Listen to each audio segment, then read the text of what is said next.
예수가 거느리시니 즐겁고 평안하구나. 주야의 자곡에 넣고 예수가 거느리시네. 주날 항상 돌보시고 날 친히 거느리시네. 주날 항상 돌보시고 날 친히 거느리시네. 때때로 괴로움 당하며 때때로 기쁨 누리네. 풍파 중에 지키시고 평안히 인도하시네. 주날 항상 돌보시고 날 친히 거느리시네.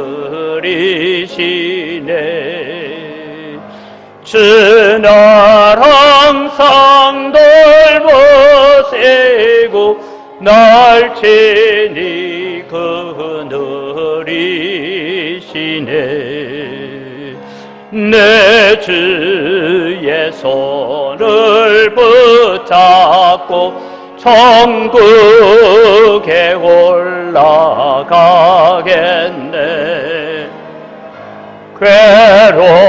괴로우나 즐거우나 예수가 거느리시네. 주날 항상 돌보시고 날 친히 거느리시네. 주날 항상 돌보시고 날 친히 거느리시네.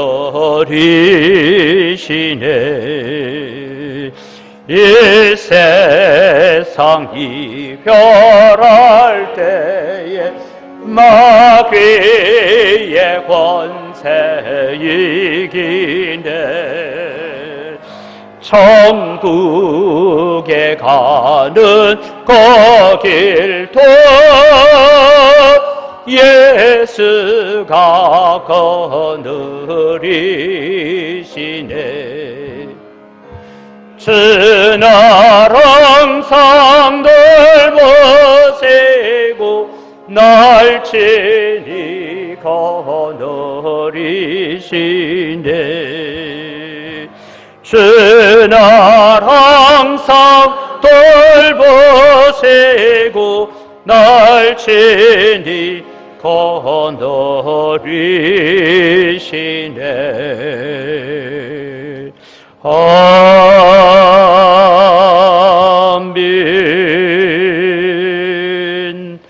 우리 다 같이 자리에 일어나셔서 하나님은 우리의 피난처가 되심을 고백하면서 예배로 나아갑니다.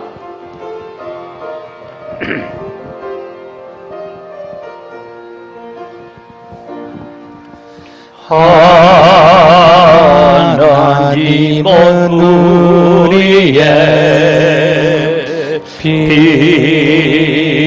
피난처가 되시며 환난 중에 우리의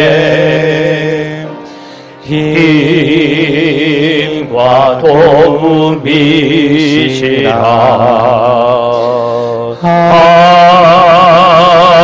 하나님은 우리의 피난처가 되시며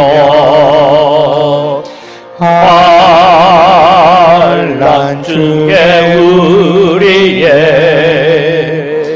힘과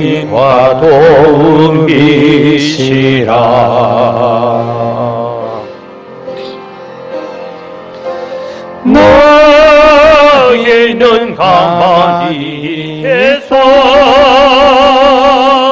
주가 하나님 행할지어다 열방과 세계 가운데 주가 높임을 받으리라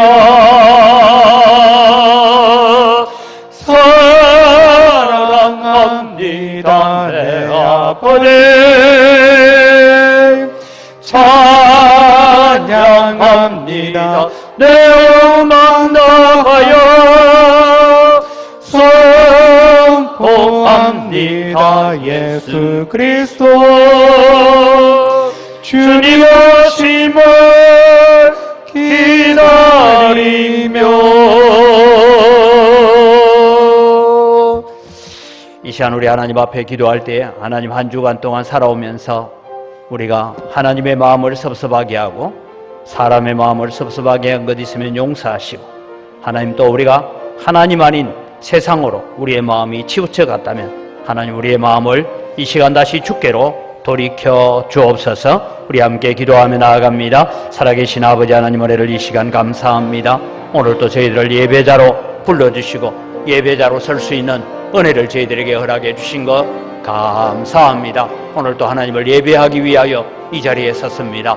오셔서 우리의 예배를 받으시고 오셔서 우리의 찬양을 받아주시옵기를 간절히 바라옵고 원하옵니다. 아버지 하나님 오늘 또 우리의 마음에 주님을 떠나고 세상으로 흘러가고 세상 것 때문에 기뻐하고 즐거워했던 우리의 마음들을 다시 주께로 돌이켜 주시옵소서. 우리가 주께로 돌아가게 사오니 우리의 마음이 하나님께 결탁되어지는 마음들이 되도록 은혜 더하여 주시옵소서.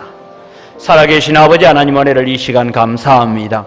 오늘 또 저희들을 부르셔서 예배하게 하시니 감사합니다. 코로나 바이러스가 창궐하는 가운데 우리를 지켜주시고 보호해 주시고 또 폭풍우와 이 열대야와 같은 폭염 속에서도 우리 성도들을 붙들어 주신 은혜를 감사합니다. 이 자리에 오고 싶지만 여러 가지 형편상 이 자리에 함께 참여하지 못한 성도들을 주님께서 위로하여 주시고 은혜 더하시고 오늘 또 오셔서 예배하는 자들의 예배를 받으시고 우리의 마음 중심에 예수 그리스도가 굳게 세워지고 하나님의 말씀이 굳게 세워지는 시간 되게 하여 주시옵소서. 감사합니다. 예수님의 이름으로 기원드리옵나이다. 아멘. 신앙 고백합니다. 나는 전능하신 아버지 하나님 천지의 창조주를 믿습니다. 나는 그의 유일하신 아들 우리 주 예수 그리스도를 믿습니다. 그는 성령으로 잉태되어 동정녀 마리아에게서 나시고 본디오 빌라도에게 고난을 받아 십자가에 못 박혀 죽으시고 장사된 지 사흘 만에 죽은 자 가운데서 다시 살아나셨으며 하늘에 오르시어 전능하신 아버지 하나님 우편에 앉아 계시다가 거기로부터 살아있는 자와 죽은 자를 심판하러 오십니다. 나는 성령을 믿으며 거룩한 공교회와 성도의 교제와 죄를 용서받는 것과 몸의 부활과 영생을 믿습니다. 아멘.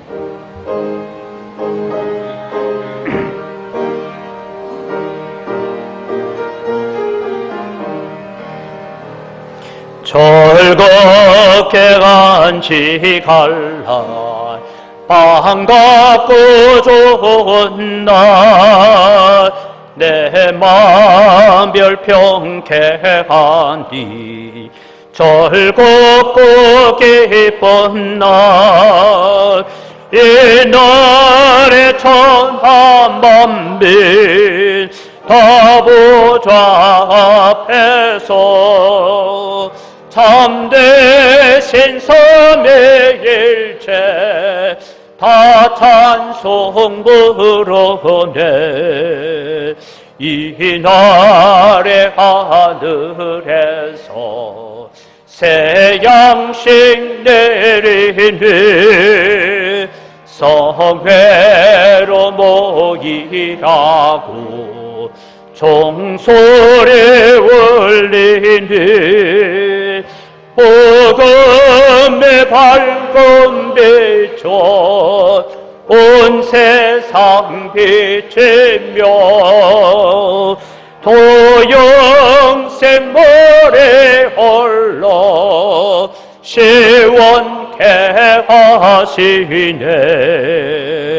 이주일 지킴으로 세운에 입어서 영원히 쉬는 곳에 다 올라갑시다. 성부께 참배하고 성자와 또 성령 참되신 삼위일체 다 찬송 부르세. 아멘.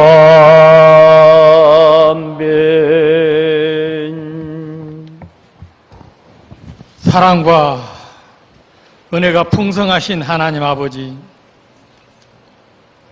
저희들의 삶 가운데 늘 함께 하시고 날마다 감사와 저목들을 허락하시니 감사합니다. 험한 세상에서 안전하고 건강하게 지켜주셨으니 하나님의 영광을 위하여 살아갈 수 있도록 인도하여 주시옵소서. 오늘 하루도 저희들이 거룩한 주의를 하나님 앞에 온전히 드리는 삶을 허락하여 주시옵소서. 지난 한 주간 육신이 연약하여 범하였던 저희들의 모든 죄를 긍휼히 여기서 용서하여 주시옵소서. 사랑의 하나님 아버지, 이 나라와 민족을 기억하여 주시고 은총을 내려 주시옵소서. 주님께서 인도하시고 지키시는 가운데 남북 관계가 화해와 일치를 이루어 하나님의 말씀으로 충만한 나라가 되게 하여 주시옵소서. 얼어붙은 북녘 땅에 평화의 복음이 전파되게 하시고 무너졌던 성전들이 다시 세워지게 하여 주시옵소서. 특별히 이번 긴 장마철에 수해로 고통당하고 있는 우리의 많은 국민들을 기억합니다. 그들의 아픔을 하나님께서 위로하시고 절망과 어려움을 이길 수 있는 힘을 주시옵소서. 우리 교회를 사랑하시고 지금도 함께 하시는 하나님 아버지, 개가는 모든 사역들이 선한 역사로 이루어지고 성교의 지경을 더욱 넓혀나가게 하여 주시옵소서. 나를 간절히 찾는 자가 나를 만나리라. 한마음으로 헌신하게 하여서 주님이 주신 기쁨으로 하나님을 만나게 하여 주시옵소서. 아주 오랫동안 코로나 바이러스로 많은 어려움을 겪고 있습니다. 이제는 이 감염병을 물리쳐 주시고 이 나라를 안정시켜 주시옵소서. 코로나19가 종식되어 온전한 예배의 자리가 회복될 수 있도록 역사하여 주시옵소서. 우리 교회의 각 기관들을 기억하여 주시옵소서. 이름도 없이 빛도 없이 섬기는 귀한 손길들을 축복하시고 그들의 헌신이 하나님 나라 확장을 위하여 귀하게 쓰임받게 하여 주시옵소서. 이 시간 선포되는 하나님의 말씀이 저희들의 삶을 다시금 돌아보고 빛의 길로 나아가는 생명의 복음이 되어 우리의 영혼을 일깨우게 하여 주시옵소서. 살아계셔서 역사하시는 예수 그리스도 이름으로 기도합니다. 아멘.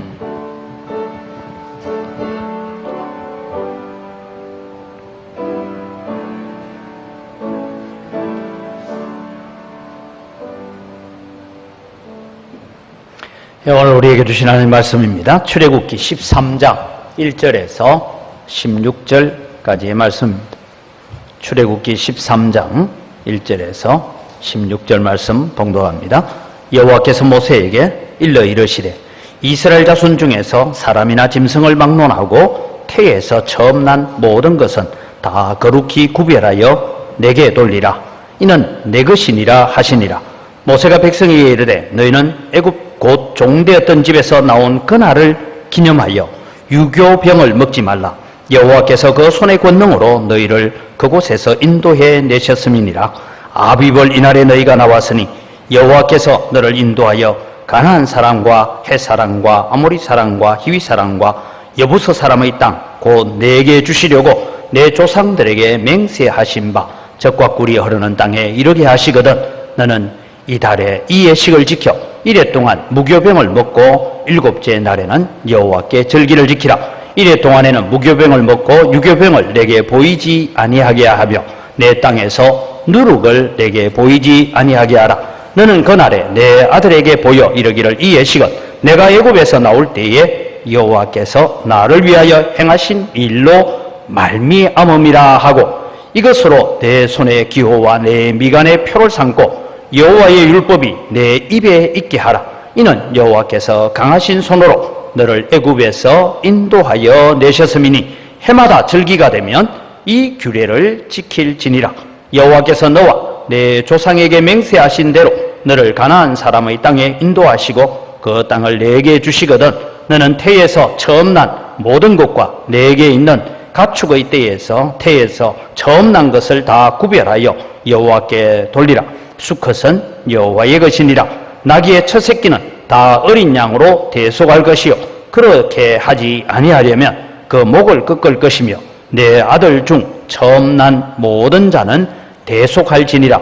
후일에 내 아들이 내게 묻기를 이것이 어찌 됨이냐 하거든 너는 그에게 이르기를 여호와께서 그 손의 권능으로 우리를 애굽에서 곧 종이 되었던 집에서 인도하여 내실세 그때에 바로가 완악하여 우리를 보내지 아니하며 여호와께서 애굽 나라 가운데 처음 난 모든 것은 사람의 장자로부터 가축의 처음 난 것까지 다 죽이셨으므로 태에서 처음 난 모든 수컷들은 내가 여호와께 제사를 드려 내 아들 중에 모든 처음 난 자를 대속하리니 이것이 내 손의 기호와 내 미간의 표가 되리라. 이는 여호와께서 그 손의 권능으로 우리를 애굽에서 인도하여 내셨음이니라 할지니라. 아멘.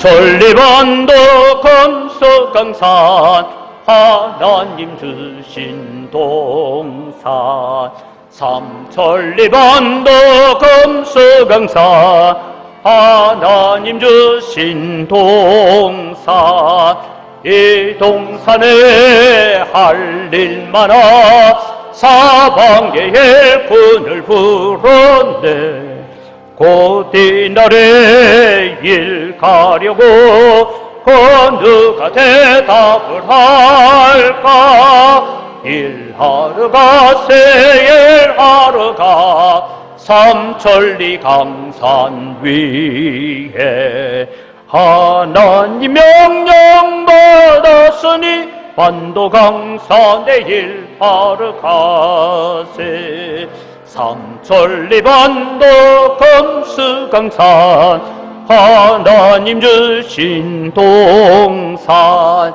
삼천리 반도 금수강산 하나님 주신 동산 봄 돌아와 밭갈 때니 사방에 예쁜을 불었네 곧 이날에 일 가려고 누가 대답을 할까 일하러 가세 일하러 가 삼천리 강산 위에 하나님 명령 받았으니 반도강산에 일하러 가세 삼천리 반도 금수강산 하나님 주신 동산 삼천리 반도 금수강산 하나님 주신 동산 곡식이고 거둘 때는 사방에 예쁜을 불었네 곧 이날에 일 가려고 누가 대답을 할까 일하러 가세 일하러 가 삼천리 강산 위에 하나님 명령 받았으니 반도강산에 일하러 가세 한 번 더 기도하겠습니다. 좋으신 아버지 하나님 이 시간도 저희들이 하나님 앞에 말씀 듣기를 원합니다. 우리의 마음의 귀를 열어주시옵소서. 특별히 오늘은 8.15 광복절 75주년을 맞이하는 그런 기념주일로 저희들이 섬기려고 합니다. 하나님께서 함께 하시고 우리 민족에게 베풀어 주신 하나님의 은혜를 저희들이 깨닫고 또 우리에게 주신 귀한 사명, 삼천리반도 금수강산을 위해서 일해야 될 사명이 무엇인지를 잘 깨닫는 시간 되게 하여 주시옵소서. 전하는 자에게 먼저 은혜 주시고 받는 자들이 동일한 은혜에 이룰 수 있도록 복을 내려 주시옵소서. 감사합니다. 예수님 이름으로 기도드립니다. 아멘. 아마 여러분 뉴스를 다 보셨지만 어제는 광복 75주년을 기념하는 광복절 행사를 했습니다. 그래서 오늘 저는 광복 75주년을 기념하는 광복절 기념주일이라고 오늘 교회력에는 그렇게 적혀 있습니다. 많은 그리스도인들이 광복절은 국가기념일인 줄은 다 알고 있습니다. 그러나 여러분, 이 광복절이 정말 한국교회의 신앙의 기념일이라는 것을 생각하는 사람들은 별로 없습니다. 그러나 여러분, 오늘 우리는 이 8.15 광복절, 이것은 세속 역사임과 동시에 하나님께서 한국교회를 향하여 베풀어 주시는 구원의 역사다라는 것을 살펴보려고 합니다. 이 양면성을 그리스도인들은 가지고 살아가야 됩니다. 그래서 오늘 이 출애굽의 역사를 바라보면서 그날을 기념해라 라고 하는 명령을 내리시는 하나님의 말씀을 오늘 우리가 들으면서 오늘 또 우리는 이 8.15 광복의 영적인 의미는 우리에게 어떤 것이고 이 영적인 의미를 받아들이는 우리는 어떻게 살아야 될까 하는 것을 이 본문을 통해서 말씀을 나누려고 합니다. 그래서 여러분, 이 8.15 광복은 이스라엘 백성들이 6월절에 출애굽을 한 것과 같은 그런 민족의 대역사다, 신앙의 대역사다라는 것을 오늘 우리는 한국 역사를 통해서 살펴보려고 합니다. 그래서 오늘 먼저 우리가 기억할 것은 그날을 기념해야 되는데 왜 이 날을 기념해야 되느냐 하면 이 광복절은 우리에게는 너무나 과분한 선물이 되는 광복의 선물을 주셨기 때문이다라는 것을 말씀을 드리려고 합니다. 오늘 출애굽의 역사와 우리 민족의 광복절을 같이 비교를 해보면 이렇습니다. 1905년도에 우리나라는 외교권을 빼앗깁니다. 그리고 1910년에 우리는 한일 합방이라는 이런 불명예스러운 일을 맞이합니다. 그래서 어떤 의미에서 우리는 일제강점기가 36년이라 하지만 사실은 40년을 맞이하는 것이죠. 이 40년 동안 강압 통치가 이루어지고 많은 어려움들을 우리 국내에 있는 사람들이 겪었습니다. 당시대에 우리 국내 정치인들은 친일, 친청, 친러, 친미 이렇게 해서 나누어져서 무능과 부패함의 결과로 나라를 빼앗기는 그런 수치스러운 일을 당했습니다. 동시에 국제사회는 그 시대에는 흔히 우리가 제국주의다라는 것은 제국주의의 개념은 여러 가지 개념이 있지만 제국주의 개념 중에 하나는 다른 나라를 정복해서 빼앗으면 내 나라가 된다. 그런 개념으로 2차 세계대전의 정복전쟁이 일어나는 그런 가운데 살고 있을 시절에 대한민국은 틈바구니 속에 있으면서 제국주의의 각축장의 결과로서 일제강점기를 맞이하게 됩니다. 일제 40년간의 압제 가운데서도 대한민국은 죽어있지 않고 나라의 독립을 위해서 싸우는 사람들이 있었는가 하면 신앙의 자유를 위해서 대항했던 그런 흔적들이 있습니다. 다양한 형태의 저항운동이 일어났습니다. 해외에서는 망명정부를 세웁니다. 그 망명정부는 우리는 상해 임시정부만 생각하는데 하와이에도 임시정부가 있었고 저 루슨 땅에도 임시정부가 있고 여러 임시정부들이 세워져서 그것이 나중에 다시 통합되어지는 이런 일들이 일어납니다. 그 다음에 무장 항일운동 같은 일들, 우리가 잘 알다시피 청산리 전투라든지 이런 항일운동도 일어났습니다. 국내에서는 그러면 어땠느냐? 국내에서는 크게 세속적 역사 가운데서 항일운동이 일어났다면 그것은 뭐냐면 돈을 모으고 우리가 기미 3.1 운동도 있었고 그러면서 또 많은 사람들이 돈을 모아서 나는 가만히 있는 것처럼 보이지만 독립군에게 군자금을 대어주는 이런 일들이 있었습니다. 이런 가운데 영적 항거 운동, 영적 항일 운동이 일어나는데 그것은 대표적으로 신사참배 반대 운동이었습니다. 이런 운동을 통하여서 많은 항일 운동이 일어납니다. 우리 교회 전신이었던, 저도 한번 설명드렸습니다. 우리 교회 전신은 루문교회라고 이름이 되어 있습니다. 이 루문교회가 신사참배를 해라 하니까 우리는 일본 신사에게 절을 하고 예배하는 우상숭배를 하느니 차라리 교회 문을 닫겠습니다. 그랬어요. 신사참배는 다양한 형태로 이루어졌습니다. 여러분 알다시피 저 사직공원에 하늘 천자로 가는 위에 대가리를 떼버리는 그런 신사를 만들어 놓고 거기에다가 학생들까지 다 와서 절을 하게 만들고 하는 그런 일들이 있었고, 교회도 마찬가지로 지금 우리 교회가 정동쪽이 저쪽이라면 저쪽에다가 조그마한 형상을 만들어 놓고 우리 예배 전에 온 성도님들 다 일어서십시오. 지금 저 신사를 향하여 절하겠습니다 하고 절을 하고 예배해라 이래 된 거예요. 그러니까 우리는 그런 예배 못한다. 그래서 거절했습니다. 그래서 우리 루문교회는 신사참배하면서 예배하느니 교회 문을 닫겠다.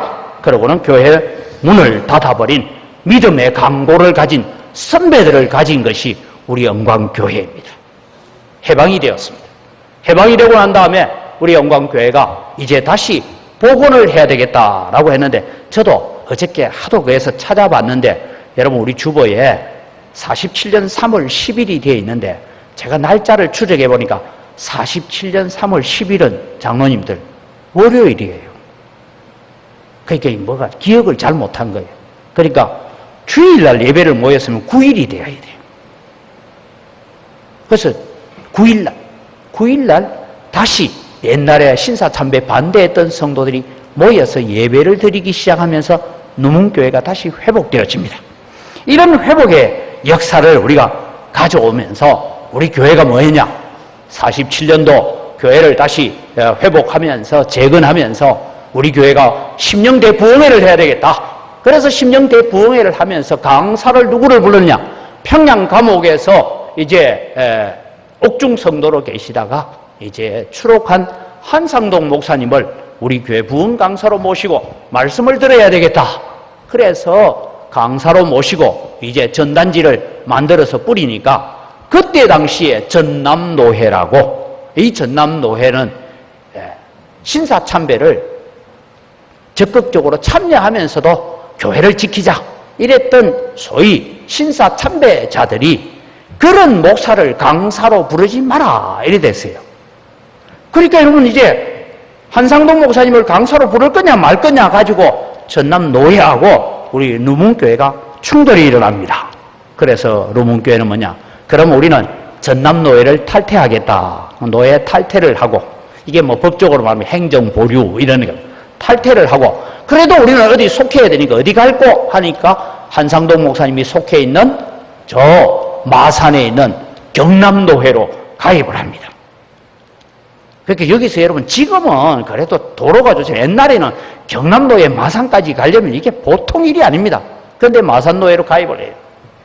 그런 일이 있고 한상동 목사님을 계속해서 강사로 모시고 부흥회를 하니까 옆에 있던 여러 교회들, 대표적으로 광산교회 이런 여러 교회들이 우리도 신사참배 반대했다 하고 모이는 교회가 하나 둘 모였는데 13개 교회가 모여집니다. 그래서 만드는 것이 전라노회입니다. 지금 우리가 쓰고 있는 이 전라노회. 그러니까 여러분 우리가 좀 신앙생활 할 때 좀 자부심을 가져야 돼요. 이런 일들이 일어났습니다. 여러분 우리는 이 내적 저항 운동을 우리가 바라볼 때에 여러분 우리가 제가 전에도 말씀드렸지만 일본에서는 이제 점점 이 태평양 전쟁이라고 말하는 대동아 전쟁이 일본이 점점 미군에 의해서 밀려서 후퇴해 오면서 내린 결론이 뭐냐? 각 감옥에 지금 있는 애국열사들, 쉽게 말해서 독립운동가들, 신사참배를 반대하는 사람들은 8월 17일 아침에 밥에다가 약을 타서 다 죽여라라는 명령문이 내려와 있었습니다. 그 명령문을 하나님께서 하늘에서 보시고 해방을 이틀 앞당겨서 하셨어요. 그러니까 여러분 광복은 하나님의 역사입니까? 세상 역사입니까? 하나님의 역사고 구원 역사다. 제가 이것을 말씀드리고 싶으면 저희들이 학교 다닐 때 고려신학대학원에서 저희들을 가르치면서 교회사를 가르쳤던 박종칠 교수님이 구속사적 구약 성경 해석이라는 이 책에서 이런 말씀을 적고 있는 것을 제가 찾아보았습니다. 교수님이 이랬습니다. 이때, 즉 해방할 때입니다. 하나님께서 미국이라는 외부의 강력한 힘을 사용하셔서 우리 민족과 민족교회에 과분한 해방의 선물을 주셨다. 그리고 교수님이 계속해서 8.15 광복은 대한민국 한민족 모두를 포괄하는 정치적 해방 사건인 동시에 하나님께 목숨 바쳐 믿고 진리를 파수했던 참된 언약의 백성을 향한 대속의 구원사적 사건이며 8.15 광복은 참된 진리와 신앙의 순수성을 지키기 위하여 목숨을 걸었던 하나님의 백성을 향하신 하나님의 구원 역사, 출애굽 역사에 버금가는 역사다. 이렇게 책에 적어놓은 것을 찾아봤습니다. 그래서 오늘 우리는 3절 말씀을 다시 보면 모세가 백성에게 이르되 너희는 애굽 곧 종되었던 집에서 나온 그날을 기념하여 유교병을 먹지 말라. 여호와께서 그 손의 권능으로 너희를 그곳에서 인도하여 내셨음이라. 그날을 기념해라. 기념하는데 기념하는 방법이 뭐냐? 우리가 잘 알다시피 6월절 어린 양을 잡고 하는데 특별히 이 본문 가운데서는 유교병이라는 것은 다르게 말씀드리면 부풀개를 넣는 빵이고 무교병이라는 것은 누룩을 넣지 않고 부풀지 않은 딱딱한 빵을 먹는 겁니다. 저도 이스라엘 갔을 때 딱딱한 빵을 한 마리 돌덩어리 같아요. 빵이 딱딱하게 굳어있는데 그걸 여러분 식초나 이런 데 찍어서 먹지 않으면 먹을 수 없을 정도로, 그래서 우유에 담갔다가 먹어야 되는 그런 떡입니다. 왜 하나님께서 이런 딱딱한 빵을, 그래서 그 시절에는 어떻게 먹었습니까 하니까 이 딱딱한 떡 한 조각을 입에 넣어가지고 침으로 부풀 때까지 물고 있다가 먹어야 돼요. 이런 불편한 일을 하나님께서 왜 기념하라고 하십니까? 이스라엘 백성들이 출애굽 역사가 일어날 때까지 이스라엘 백성이 한 일은 무엇입니까? 물론 여러분 이스라엘 백성은 하나님께 부르짖기는 했지만 그들은 출애굽 직전까지 이스라엘 백성들이 하는 일이라고는 모세를 향하여 대들고 하나님을 향하여 원망하고 차라리 우리가 종으로 사는 것이 더 나으니 가만히 내버려 두라고 하나님께서 모세와 아론을 감찰하시기를 원한다라고 저주를 퍼부었던 사람들이 이스라엘 백성들입니다. 이 백성들을 향하여서 하나님께서 돌아보시면서 그들을 구원해 내셨습니다. 출애굽의 역사는 이스라엘이 똑똑하고 잘나고 경건하고 거룩하게 살아서 구원받은 것이 아니고 하나님께서 너무나 과분한 은혜를 베풀어 준 역사입니다. 마찬가지로 우리 대한민국이 해방되어지는 8.15 광복이라는 것은 우리 힘으로 도무지 어찌할 수 없을 때에 하나님께서 과분하게 베풀어 주신 은혜가 뭡니까? 8월 6일 날 나가사키와 히로시마에 핵폭탄이 투여되어지고 그리고도 일본이 버티고 있다가 8월 15일 정오에 일본 왕이 우리는 무조건 항복한다. 그래서 저는 자료를 찾아봐 깜짝 놀랐어요. 여러분 항복 조인식이 도쿄에서 이루어진 줄 알았는데 여러분 일본 항복 조인식이 어디서 이루어졌느냐 하면 우리나라 조선 총독부 있죠. 지금 그 건물을 파괴해버렸어요. 조선 총독부에서 이 미군 대표하고 일본군 대표가 항복 조인식을 했다라고 합니다. 이런 일들을 통해서 여러분 우리나라가 해방을 맞이하게 되었습니다. 출애굽 당시에 자신들의 삶을 돌아보면서 그들은 딱딱한 빵을 만들어서 안식일 전날부터 그 다음 안식일 지날 때까지니까 대략 8일 혹은 9일 동안 그들은 누룩 없는 부풀기를 넣지 않은 떡을 먹으면서 고난의 시기를 생각해야 됩니다. 그럼 이 무교병을 먹어야 하는 이유가 무엇이냐 하면 많은 이유가 있지만 두 가지로 크게 정리를 하면 하나는 애굽에서 종살이 하던 때를 잊어버리지 말라. 그 날을 기념해라. 고난의 떡입니다. 고난의 시기를 잊지 말라는 것입니다. 너희들이 애굽에서 종살이 할 때 바로 이 딱딱한 떡과 같은 이런 존재였고 쓸모없는 존재였는데 내가 너희에게 과분한 은혜를 베풀어서 너희를 구원하여 내었다. 그것을 기억하라는 것입니다. 너희들이 아무것도 할 일이 없었어.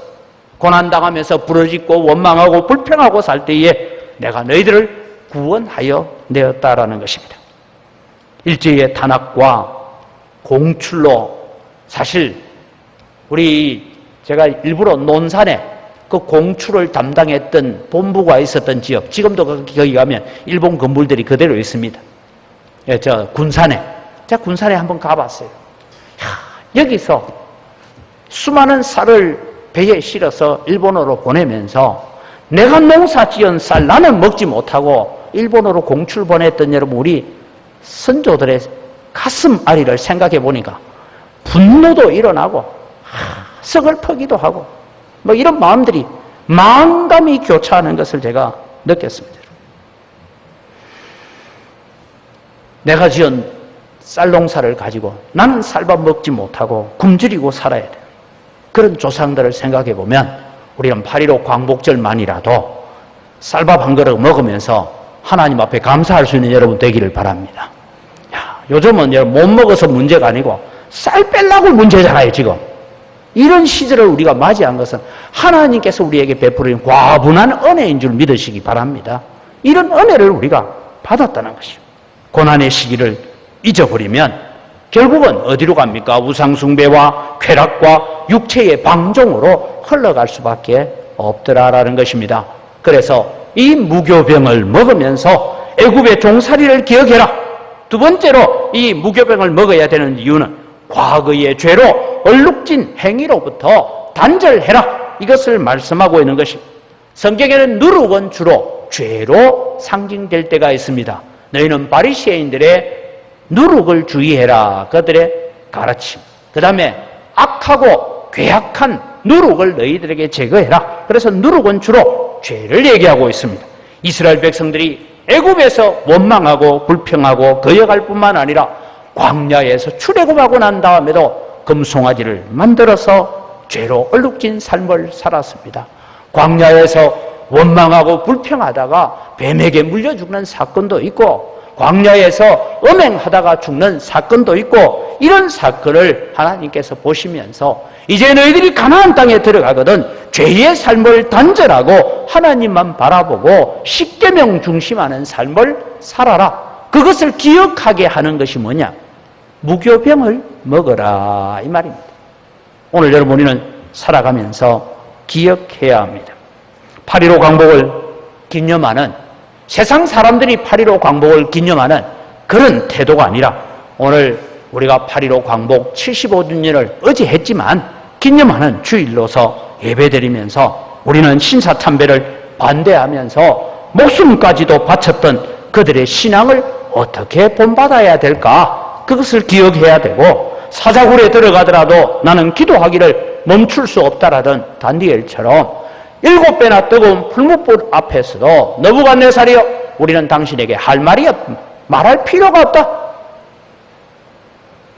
우리 하나님이 저 풀무불에서 우리를 건져내지 않는다 할지라도 나는 당신이 만든 그런 신상에게 절할 수 없습니다 했던 그런 신앙을 오늘 우리는 이 8.15 광복절에 다시 한번 되새겨야 될 말씀입니다. 많은 기독교 역사가들은 8.15 광복에 대한 해석을 두 가지로 합니다. 하나는 영적인 해석을 내리고 하나는 세속적인 해석을 내리는데 많은 사람들이 8.15 광복을 그냥 세속적인 역사로만 보려고 합니다. 그러나 여러분 오늘 예수 믿는 우리들, 특별히 우리 르몽교회에서 신사참배를 반대하고 교회 문을 걸어 잠궜던 우리 선배들의 신앙을 생각하면 하나님의 구원 역사로 8.15 광복을 맞이하시고 우리에게 과분한 은혜를 주신 하나님께 감사할 수 있는 여러분이 되시기를 주님의 이름으로 축복합니다. 왜냐하면 여러분 우리가 수요 기도에 제가 다니엘서를 통해서 말씀을 전하고 있습니다마는 하나님은 보이지 않는 것 같아요. 하나님은 간섭하지 않는 것 같아요. 하나님은 세상에 있는 왕들을 통해서 너부갓네살이다, 벨사살이다, 다리오다, 고레스를 등장시키는 것처럼 보이지만 하나님 그 뒤편에서 일하고 계시는 분은 하나님이시다. 그것을 오늘 우리가 믿음으로 받아들이면서 유월절을 기념하면서 우리가 과분한 은혜를 받았습니다라고 고백하는 이스라엘 백성들처럼 우리는 이 8.15 광복을 우리가 기억할 때에 우리 민족에게 과분한 은혜를 베풀으신 하나님께 감사할 수 있는 여러분이 되시기를 주의 이름으로 축복합니다. 두 번째로 여러분, 우리는 이 8.15 광복절 그날을 기념해라 라는 이 말씀을 보면서 하나님께서는 참된 언약 공동체인 교회를 통하여서 세상을 보고 계신다라는 의식을 가지는 여러분이 되기를 바랍니다. 이스라엘 백성들이 당시에 살아가고 있을 때 바로는 어떤 왕이냐? 바로는 정말 위대했습니다. 태양의 아들로 섬겨졌고 신으로 추앙을 받았습니다. 그때 당시에 여러분, 출애굽 역사가 일어나기 직전에 이 이집트라는 나라는 지중해를 지배하고 있었고 팔레스틴을 지배하고 있었고 이스라엘 백성이 가려고 하는 그 지역까지도 조공을 받고 있는 전 세계의 지배자였습니다. 제 아들이 묻더라고요. 아빠, 그때 당시에 바로의 힘은 어디쯤 될까요? 물을 때 제가 이랬습니다. 지금 중국하고 미국이 좀 서로 혹시 어르렁거리고 있는데 중국 시진핑하고 미국의 트럼프 힘을 합쳐 놓은 것보다 그 당시에 바로의 힘은 세계를 지배하는 데 더 강했습니다. 이런 나라 앞에서 이스라엘 백성은 종으로 살면서 너무 보잘것없었습니다. 모든 인류의 역사는 바로를 중심에서 움직이는 것처럼 그렇게 보였습니다. 도무지 무너지지 않을 것 같은 철옹성처럼 강대한 나라가 애굽이었습니다. 그러나 여러분, 하나님께서 불과 한 1년 사이에, 즉 물이 피로 변하고 피를 바르는 그 흔적을 봤을 때 대략 한 10가지 재앙이 내린 시기가 한 1년쯤으로 생각하는데 1년 만에 이 이집트는 거의 폐허가 되고 말았습니다. 지금 여러분 혹시 뉴스를 보시면 알지만 지금 저 중국 땅에는 코로나 바이러스 가지고 한번 휩쓸고 나더니 지금 60일째 지금 비가 계속 내리고 있어가지고, 지금 산사댐이 터지나 마나 이러고 걱정하고 있는 일들을 우리가 보지 않습니까? 이런 일들을 우리가 바라볼 때 하나님 앞에 인간이 가지고 있는 힘, 자기가 가지고 있는 왕국의 영광, 아무것도 아니다는 걸 기억해야 됩니다. 하나님은 세상을 바로를 통해서 보시는 것이 아니라 아브라함과 맺은 언약을 통해서 세상을 보고 계시는 하나님이십니다. 그래서 출애굽기 2장 23절에서 25절에 보면 여러 해 후에 애굽 왕은 죽었고 이스라엘 자손은 고된 노동으로 말미암아 탄식하며 부르짖으니 그 고된 노동으로 말미암아 부르짖는 소리가 하나님께 상달된지라 하나님이 그들의 고통 소리를 들으시고 하나님이 아브라함과 이삭과 야곱에게 세운 그의 언약을 기억하사, 이스라엘 백성은 아무것도 볼 거 없었어요. 언약을 기억하사 하나님이 이스라엘 자손을 돌보셨고 하나님이 그들을 기억하셨더라. 언약을 기억하시는 하나님께서 3장에 넘어가면 모세를 호렙산에서 부르고 계십니다. 그리고 이 모세를 애굽으로 다시 보내어서 파송하여서 출애굽의 역사를 시작하시는 하나님이십니다. 우리나라가 8.15 광복절을 맞이한 것도 저는 같은 맥락이라고 생각합니다. 8.15 광복절은 목숨을 바쳐 진리를 사수했던 언약의 백성들을 하나님께서 기억하시고 돌아보신 사건입니다. 그래서 우리 민족에게 8.15 광복은 하나님의 구원 역사의 한 부분이다. 여기서 여러분 생각해 보십시오. 일제 40년의 식민 억압 통치하에서 많은 불신앙과 배교의 역사가 난무했던 시절입니다. 신사참배는 국민 의례의 한 그것이기 때문에 해도 상관이 없다라고 결정을 내렸던 일들이 평양에서 있었습니다. 그러나 거기에 반대하면서 하나님의 제1계명을 어기는 것이니까 우리는 우상에게 절할 수 없다라고 감옥을 자청해서 걸어 들어갔던 성도들, 그들로 인하여서 하나님께서 보시는 것은 소수의 신앙 공동체, 진리 공동체, 하나님의 말씀 붙들고 헌신하는 공동체를 통하여서 하나님은 세상을 보고 계셨다라는 것입니다. 한국교회가 하나님과 거룩한 언약의 관계에서 완전히 단절되지 아니했습니다.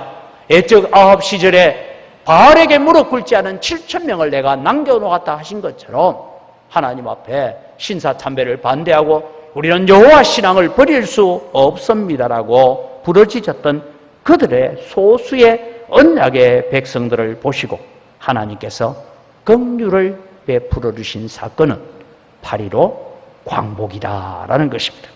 하나님의 주목과 하나님의 보호하심을 받은 참된 언약의 백성이요 진정한 교회의 공동체를 보시고 하나님께서 일하셨습니다.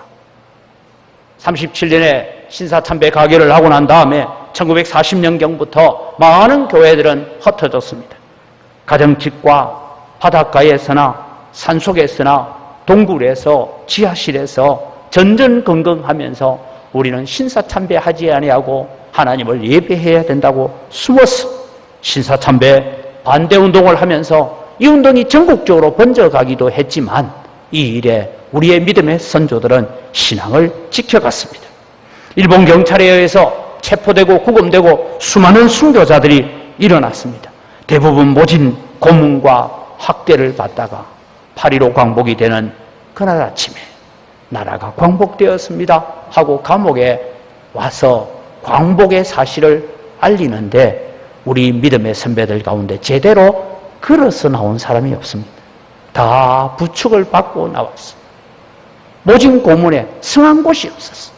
부축을 받고 나와서 기념사진을 찍어놓은 사진이 있습니다.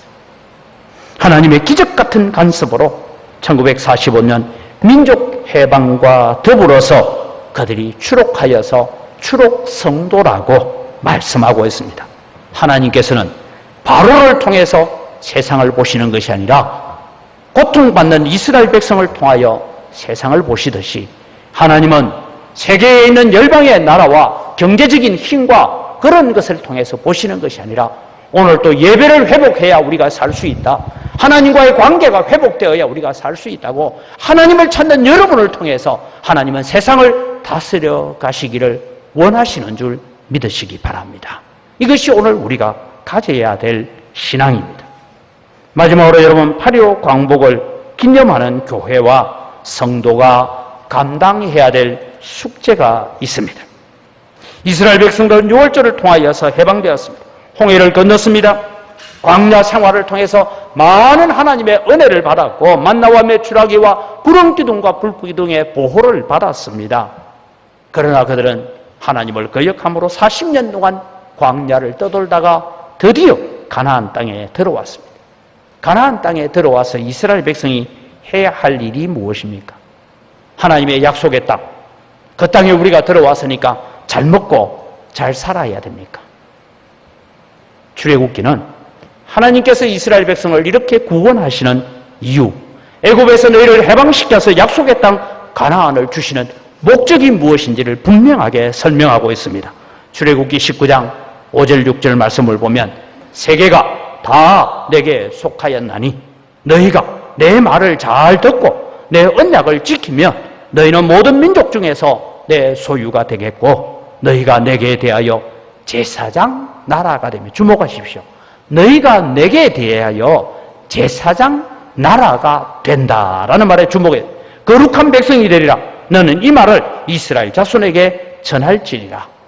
여러분 제사장이 하려는 일이 뭡니까? 제사장은 하나님 앞에 제사하러 들어갈 때 특별히 두 가지 부분을 신경 씁니다. 하나는 자기를 위해서 먼저 속죄제를 드립니다. 하나님 제가 앞으로 나중에 다윗 시대에 오면 보름씩 맡아 있는데 들어갈 때 하나님 제가 보름 동안 하나님의 제단을 제가 섬깁니다 하면서 3일 전에 와서 자신을 정결케 하고 자신을 위해서 속죄하는 제사를 다 드립니다. 그 다음에 보름 동안 근무하는 동안에는 뭐합니까? 백성이 죄를 가지고 나와서 양을 가지고 오고 비둘기를 가지고 오고 소를 가지고 왔을 때 그 백성의 죄를 대속하는 제사를 드리는 것이 제사장입니다. 그런데 여러분 제사장 나라는 뭐 할까요? 제사장 나라입니다. 제사장 국가입니다. 그럼 이 제사장 국가는 자기 나라의 죄를 대신 하나님 앞에 들고 나가서 속죄하는 일을 해야 되고, 그 다음에 해야 되는 것은 열방의 죄를 대속하는 일을 해야 된다. 그래서 여러분 오늘 주목하십시오. 너희가 내게 대하여 제사장 나라가 되어야 한다. 이 말에 주목하십시오. 자신들의 죄뿐만 아니라 열방의 죄를 대신 지고 나아가야 된다. 그래서 이스라엘이 해야 되는 것은 하나님을 잘 섬깁니다.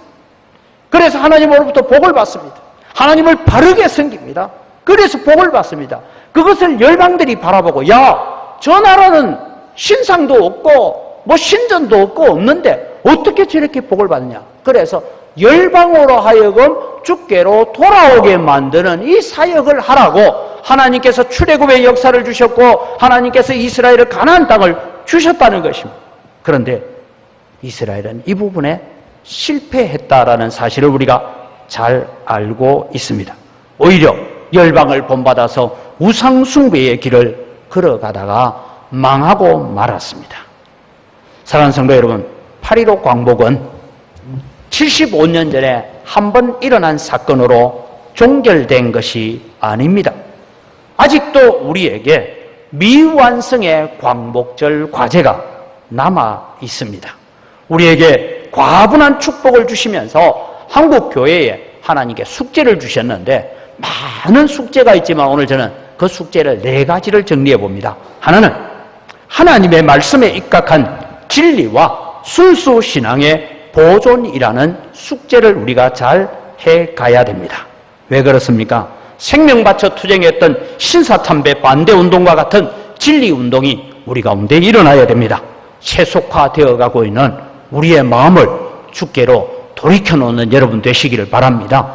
무너진 예배를 다시 회복해야 되고, 무너진 기도 생활을 다시 회복해야 되고, 무너진 진리를 다시 바르게 세우는 일들을 우리가 해가는 이 일이 광복을 통해서 우리에게 과분한 은혜를 주신 하나님의 명령입니다. 그래서 여러분, 우리는 편리함과 편안함을 추구해 가던 우리의 마음에서 다시 헌신, 봉사, 희생이라는 단어를 사랑하는 여러분 되시기를 바랍니다. 그래서 여러분, 우리는 이 일을 위해서 해가야 될 숙제를 가지고 있는 교회입니다. 올바른 예배를 회복해 가기 위해서 무엇을 희생해야 되고 무엇을 헌신해야 되고 내가 어떻게 땀과 눈물로 봉사해야 되는지를 회복하는 역사가 일어나야 합니다.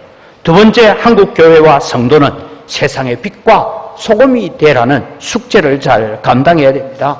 여러분, 성도들은 먼저 세상에서 빛과 소금이 되는 삶을 살아야 되는데, 이 삶이 한국 교회가 지난 광복 75주년을 거쳐오면서 성공했느냐 하면 실패했다라고 우리는 평가할 수밖에 없습니다.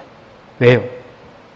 많은 공직자들 가운데 감옥 간 사람들 중에 자기 스스로 기독교인이라는 사람이 70%가 넘는다고 하니까 진짜 기독교인인지 아닌지는 나도 모르겠고 지도 모르겠지만, 여러분, 우리는 세상의 빛으로 소금으로 살아야 됩니다. 베드로전서 2장 9절은 우리에게 이런 명령을 합니다. 오직 너희는 택하신 족속이요 왕같은 제사장들이요 거룩한 나라요 그의 소유된 백성이니 이는 너희를 어두운 데서 불러내어 일제의 압박 속에서 너희를 불러내어서 그의 기이한 빛에 들어가게 하신 자의 아름다운 덕을 선포하게 하려 하십니다. 선전해라. 하나님은 이런 분이라. 하나님은 우리 민족 가운데 이런 역사를 하셨다고 선포하고 선전하는 일을 해라고 말씀하고 계십니다. 세 번째, 여러분, 우리 교회가 감당해야 될 은혜는 무엇입니까? 숙제는 무엇입니까? 열방을 향한 제사장 나라가 되도록 헌신하라는 숙제를 우리에게 주셨다라는 것입니다. 지금 대한민국은 세계에서 선교사를 두 번째로 많이 파송한 나라입니다. 제일 많이 파송한 나라는 미국입니다. 여러분, 한국 교회의 가장 큰 문제가 무엇인지 압니까? 지금 우리 고신 선교부 KPM에 지금 훈련 원장으로 와 계시는 분이 저와 같이 SFC를 했던, 제가 경남지방위원장을 하고 이 홍영하 선교사님이 마산지방위원장을 했는데 걱정이 있습니다. 하나는 걱정이 뭐냐? 젊은이들이 선교사로 헌신하지 않는다. 그러면 누가 선교사로 헌신하느냐 하니까 이제 나이가 많이 들어서 공직에서 은퇴하고 이런 분들이 내 남은 인생을 가고 싶습니다 하는데, 여러분 60이 넘어가지고 외국어를 공부하면 될까요? 안 될까요? 지금부터 여러분 나이가 들어서 내가 선교사 가야 되겠다 생각하는 분은 지금부터 내가 가야 될 나라 말을 배워놔야 돼요. 60이 넘어가면 말 못 배워요. 그런 일들이 지금 일어나고 있는 것입니다. 그 다음에 여러분 코로나 바이러스로 인하여서 저도 여러 곳에서 듣는 얘기입니다만은 많은 목사님들의 얘기가 우리 교회도 마찬가지입니다. 재정이, 헌금이 20% 30% 줄었다. 여러분 헌금이 줄면 교회가 제일 먼저 뭐 하는 거면 선교비부터 깎아요. 우리는 그러면 안 됩니다. 우리가 밥 안 먹더라도 선교비는 보내. 외국에 보내놓고 돈 안 보내면 네 굶어 죽으라는 얘기와 똑같은 거예요. 그런데 역사적으로 IMF 시절에도 제일 먼저 하는 게 선교부 단절을 하더라고요. 이런 일이 일어나지 않도록 우리는 열방을 향한 제사장 나라가 되도록 기도하시기 바랍니다. 이 일이 우리에게 주어진 숙제입니다. 마지막으로 우리에게 주어지는 숙제 한 가지는 한국 교회는 교묘한 모습으로 도전해오는 세속적이고 반기독교적 시대 정신과 싸우라는 숙제를 우리에게 주고 있습니다. 지금 우리나라 정치권은 포괄적 차별금지법을 제정하겠다고 난립니다. 긴 설명은 제가 하지 않겠습니다. 여러분에게 이미 전단지 나눠드렸고 전단지 남아있는 거 여러분 가져가셔서 이게 지금 무슨 문제를 일으키고 있는지 실제로 좀 읽어보시고 기도하셔야 돼요. 인권이라는 탈을 쓰고 그 이면에 압력하고 있는 것은 악의 왕국 사탄의 세력이라는 것을 우리는 알아야 합니다. 우리는 시대 신앙의 공동체가 세속적 시대 정신을 이겨내도록 노력해야 합니다. 우리 자녀들에게 진리의 말씀을 가르쳐주는 진리의 파수꾼 역할을 누가 해야 됩니까? 부모님들이 하셔야 돼요. 교회 교육 담당하는 목사한테 교사들한테 맡겨놓으면 안 돼요. 부모들이 하셔야 돼요. 아직 한국 교회는 신사참배를 주도했던 교권주의자들이 저지른 행패로부터 자유롭지 못합니다. 그래서 나온 것이 뭔지 압니까? 물량주의고 성장주의고 성공주의가 등장합니다. 어떻게 하든 교인들 많이 모으려면 교회법도 필요 없고 진리도 필요 없고 다 좋도록 하자. 그래서 타협주의가 발생한 것이죠. 그것이 성공신학으로 이끌어 갔습니다. 그러다 보니 오늘날 한국교회는 목사들 가운데 신학교 교수들 가운데서도 동성애를 그거를 병이라고 생각하고 인정해주고 불쌍히 여기자. 우리 불쌍히 여기는 건 불쌍히 여겨. 죄인을 불쌍히 여겨요. 그러나 그걸 인정하는 것은 다른 문제예요. 그렇게 타협주의로 흘러갑니다. 제가 자료를 보니까요. 세계 역사를 쭉 훑어보는 자료 가운데서 보면 사람들이 신앙을 버리고 말씀을 버리고 세상으로 타협하고 흘러가고 특별히 쾌락주의로 육체의 쾌락을 향해서 달려가는 시대가 언제냐면 국민소득 3만 불이 넘어가면 시작된대요. 야, 그래서 제가 그러잖아요. 국민소득 4만 불을 향하여 간다는 게 별로 좋은 게 아니구나. 우리 신앙에는 결코 좋은 거 아니에요. 여러분 사는 데는 편한지 모르고 편리한지 모르지만 우리의 믿음 생활에는 결코 좋은 것이 아니구나. 그런 생각이 들었습니다. 3만 불 시대가 넘어가면 쾌락주의와 그 다음에 초감각주의로 간다. 초감각주의라는 것은 뭐냐 하면 내 감각을 때는 이제는 웬만큼 짜릿한 것은 별로 경험도 안 돼. 별로 나를 자극하지 못한다. 그래서 여러분 놀이터에 가보십시오. 아이들 놀이터에 옛날에는 바이킹만 타도 막 어지러워가지고 이랬는데 요새는 그런 거 아니에요. 하늘로 쫙 올라갔다 면 40m 밑으로 떨어지는 것도 해도 막 크게 신난다 하고 그게 안 되니까 공중에서 뒤집기를 몇 번 해가 떨어뜨리고 이래야 신이 나는 시절. 저는 그런데 절대 안 탑니다. 어지러워가지고. 여러분 기억하십시오. 한국교회는 아주 교묘한 모습으로 도전해오는 세속적이고 반기독교적 시대정신과 싸워서 바른 믿음, 바른 신앙을 세우라고 하나님께서 과분한 광복절 축복을 우리에게 주시면서 우리에게 숙제를 주셨습니다. 오직 믿음, 오직 성경, 일사각오를 외쳤던 순교자의 신앙을 우리는 다시 회복해 가야 합니다. 그래서 여러분, 우리는 건강한 교회, 건전한 문화, 건강한 가정, 건강한 시대 정신을 오늘 우리 자녀들의 시대, 손주들의 시대에 유산으로 남겨줘야 되겠다는 그런 각오를 가지고 하나님 앞에 기도하고, 또 우리 자녀들에게 그 말씀을 가르치고 내 손에 네 미간에 표로 삼아서 부지런히 자녀들을 가르치라고 하시는 이 말씀 앞에 오늘도 우리가 다시 세워지는, 이것이 진정으로 8.15 광복의 축복을 기념하는 교회가 해야 될 일이라는 것을 기억하며 살아가시기를 주님의 이름으로 축복합니다. 기도하겠습니다. 살아계신 아버지 하나님, 75년 전에 어찌할 바를 알지 못하여서 좌절과 절망 속에 살았던 이 민족, 독립선언서를 작성했던 사람들 가운데서도 일본이 도무지 망하지 않을 것 같다 하여서 황군의 청년들이여 지원하라고 외쳤던 그런 비참한 현실 속에서 하나님의 기적적인 방법으로 과분한 광복의 축복을 주셨습니다.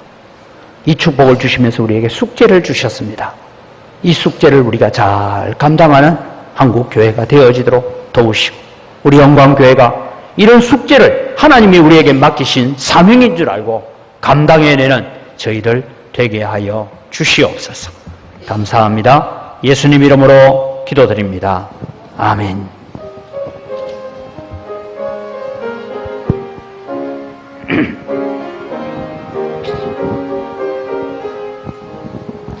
어둠 밤 마음에 잠겨 역사의 어둠 지쳤을 때에 계명성 동쪽에 밝아 이 나라 영이 왔다. 고요한 아침의 나라 빛 속에 새롭다. 이 빛 삶 속에 얽혀 이 땅에 생명 탐노한다.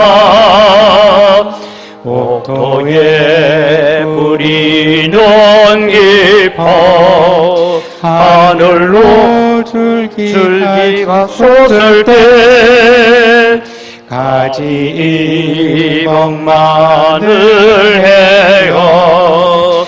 그 열매 만민이 산다. 고요한 아침의 나라 빛 속에 새로운다. 하늘 씨앗이 되어 역사의 생명을 이어간다. 맑은 샘줄기 용솟아 거칠은 땅에 홀로 적실 때 기름진 푸른 벌판이 눈앞에 활짝 떠인다. 고요한 아침의 나라 새 하늘 새 땅과 길이 거치지 않는 인류의 횃불되어 타거라. 모든 것이 다 주의 손으로부터 왔습니다. 주의 손으로부터 받은 것 가지고 주님께 돌려드립니다. 우리에게 75년 전에 광복을 주시고 믿음의 자유, 신앙의 자유를 허락해 주신 것을 감사하면서 11조를 드립니다. 하나님 받으시고 향기를 험량하시고 우리 성도들의 마음속에 늘 감사로 가득하게 하여 주시옵소서. 주님, 우리 성도들 때문에 거래처들까지도 복을 받는 축복의 통로로 사용하여 주시옵소서. 여러 가지 감사의 제목을 따라 드리는 예물을 받으시고 우리 속에 더욱더 풍성한 감사가 넘쳐나게 하여 주시옵소서. 아버지 하나님, 또 우리가 빚진 자의 마음을 가지고 선교헌금을 드리고 다음 세대를 위한 장학헌금을 드리고 또 교회의 발전을 위해서 건축헌금을 드리고 주일헌금을 드리고 여러 가지 제목을 따라 드리는 예물을 주님 받으시고 백배나 크신 은혜로 갚아주시는 역사가 있게 하여 주시옵소서. 이 물질을 관리하는 우리 재정부와 각 선교위원회 위에 주님께서 지혜를 다하여 주시고 은혜를 덧입혀 주시옵소서. 아버지 하나님, 우리 영광교회가 오늘 또 우리에게 주신 광복을 기념하면서 우리에게 주신 사명, 우리에게 남겨주신 숙제를 잘 감당할 수 있도록 도우시는 은혜 넘치게 부어 주시옵소서. 감사합니다. 예수님 이름으로 기도드립니다. 아멘. 우리 주 예수 그리스도의 은혜와 하나님 아버지의 무한하신 사랑과 성령님의 교통하심과 위로 충만하심의 역사가 그날을 기념하라고 하시는 말씀 앞에서 우리의 날을 기념하며 하나님 앞에 다시 새롭게 서기를 헌신하는 주의 사랑하는 백성들 머리 위에 이들의 가정과 자녀들과 경영하는 생업위에와 우리 영광 교회 위에 오늘도 광복절 기념주일로 지키는 한국 모든 교회들 위에 이제로부터 영원토록 항상 함께 있을지어다. 아멘.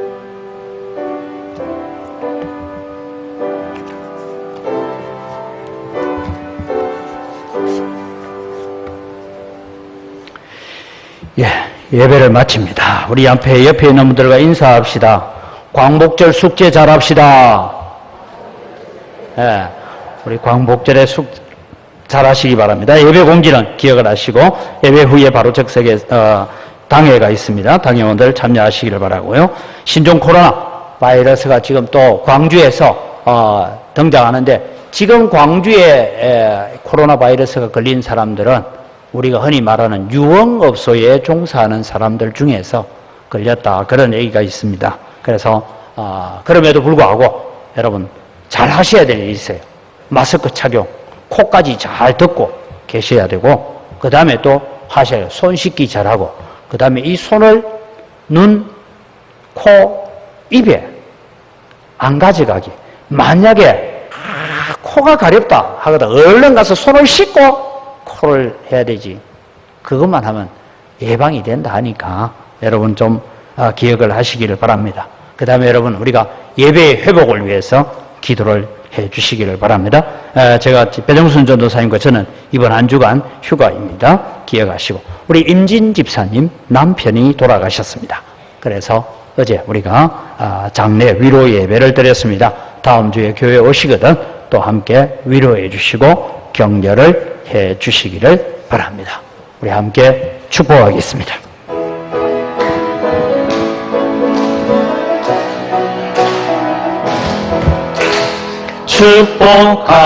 축복합니다. 주님의 이름으로 축복합니다. 주님의 사랑으로 이곳에 모인 주의 거룩한 자녀에게 주님의 기쁨과 주님의 사랑이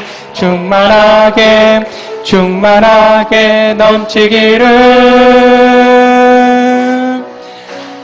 God bless you. God bless you. 축복합니다. 주님의 사랑으로 늘 평안하시기 바랍니다.